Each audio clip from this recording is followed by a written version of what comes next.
PTI रहनुमा शेर अफजल मरवत ने धरना संजानी ना ले जाने की जिम्मेदारी बानी पीटीआई पर डाल दी है। बैरिस्टर गौहर ने बानी पीटीआई को संजानी पर धरना देने की हुकूमती पेशकश से आगाह किया, मगर बानी पीटीआई संजानी में धरने पर राजी नहीं हुए।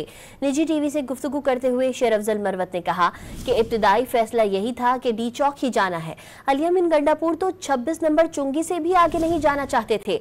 अली अमीन गंडापुर 2 बार बुशरा बीबी की गाड़ी में भी गए, मगर उनकी बुशरा बीबी से तकरार का मुझे इल्म नहीं। पीटीआई रहनुमा शेर अफजल मरवत ने धरना संजानी ना ले जाने की जिम्मेदारी बानी पीटीआई पर डाल दी है। बैरिस्टर गौहर ने बानी पीटीआई को संजानी पर धरना देने की हुकूमती पेशकश से आगाह किया, मगर बानी पीटीआई संजानी में धरने पर राजी नहीं हुए। निजी टीवी से गुफ्तगू करते हुए शेर अफजल मरवत ने कहा कि इब्तिदाई फैसला यही था कि डी चौक ही जाना है। अली अमीन गंडापुर तो 26 नंबर चुंगी से भी आगे नहीं जाना चाहते थे। अली अमीन गंडापुर 2 बार बुशरा बीबी की गाड़ी में भी गए, मगर उनकी बुशरा बीबी से तकरार का मुझे इल्म नहीं।